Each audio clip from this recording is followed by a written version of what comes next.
Welcome to day one of the NFL Combine. I'm Joey Van Zummeren along with Quentin Corpuel to break down everything that went down here on day one. No drills, no prospect interviews for today, but we did hear from many NFL general managers and head coaches, which was just a very interesting experience. Not too much going on with Mizzou, but there was a few things that can kind of attach to the prospects from Mizzou and how they might go in the draft. Quentin, what were your main takeaways from today? I was super excited to be here, and it's definitely lived up to the excitement I was feeling last night when we were sitting in our hotel room.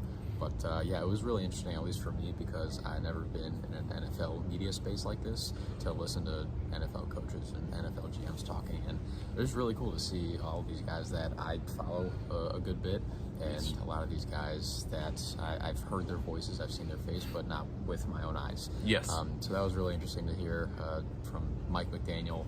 Like I needed my eyes to confirm that he was a real person, that he was a real human being, and he is. So sources can confirm that. Yeah, we can confirm that is our breaking news from MizzouCentral today.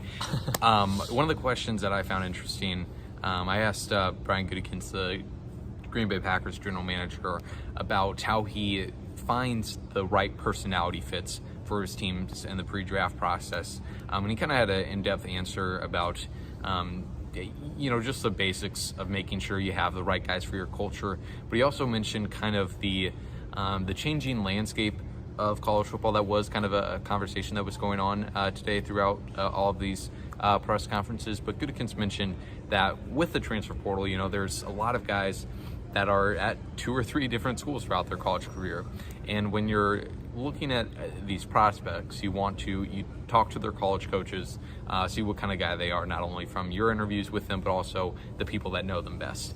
And so Gutekunst mentioned, with that transfer portal in there now, it does make it a little bit more difficult with guys that have transferred. You don't get to, as before, you were able to talk to these coaches that had known these players since they were 17, 18 years old, since they recruited them, and they could really gauge how that prospect had grown throughout the years. And that with the transfer portal, some players are like that, but obviously that's not the case for everybody as it was before. I think it's a long process. Our scouts start, when these guys are underclassmen, seeing them for the first time, talking to people at their schools.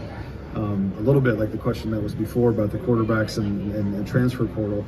It's becoming more difficult because usually, when you first start scouting a player, they've been there 3 or 4 years. They were recruited by that staff, possibly.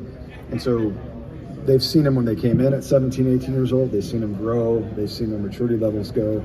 So you have a very better sense. Now guys are hopping around a little bit more, so it's made the job a little bit more difficult. I do think, though, with Mizzou prospects, it will be interesting with all of their players.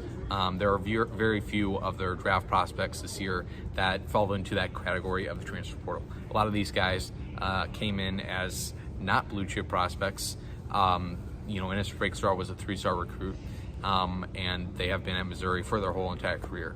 I think Cody Schrader and Tyron Hopper are the only players that ever transferred in their career or played elsewhere besides Mizzou. Yes, that's correct. Everybody else, Darius, JC, all of those guys have been, Javon too, a lot of those guys have been at Mizzou since they came in 2018, 2019, and have been with the program ever since, and I actually think that can really help them. Yes. Because basically everything you said, they stuck it out. They were buried on the depth chart to start their careers, and instead of going elsewhere, they chose to stick around at Mizzou and were rewarded, and now they are most likely going to get drafted. And I think if we cross over to another SEC school, I think when you look at a prospect like Brian Robinson Jr. was, he was buried behind future pros was he there 3 years?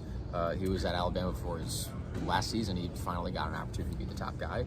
And not only did he impress, I think a lot of NFL teams were really attracted to the fact that he didn't go anywhere. Yes. He didn't leave when he easily could have. And so now obviously he's flourishing in Washington. So I think that's something that could definitely help the Mizzou guys in this draft. And I'm curious to see what kind of questions they get asked tomorrow. And honestly, throughout this entire week, because I think there's a Mizzou player talking almost every day, if not every day. Yes, so every day. I'm super excited to see what people ask them and the kind of response they give, because I think guys like Darius, I think they will probably murder interviews. Yes. And will probably do very well. In a very good way. Yes, in a very good way. Sorry, I should have preface with that. But I think they can do really well in the microphone-centric drills versus on-the-field drills. So I'm excited. Yes. Yeah, absolutely. I'm excited to get to talk to these Mizzou guys throughout this week. As you mentioned, Quentin, tomorrow we'll get to talk to Darius Robinson along with Tyron Hopper. So very excited to talk to them. And like you mentioned, I'm interested to see what they bring up as far as their time at Mizzou, and especially with this last season after having to stick through years hovering around 5-6 wins each year, and to kind of have that very redeeming, validating season in 2023. So I think that's all we got for you here at day one of the Combine. We will have another one of these videos tomorrow, along with plenty more content to come from Indianapolis. So thanks for tuning in, and make sure to stay tuned to the rest of our coverage.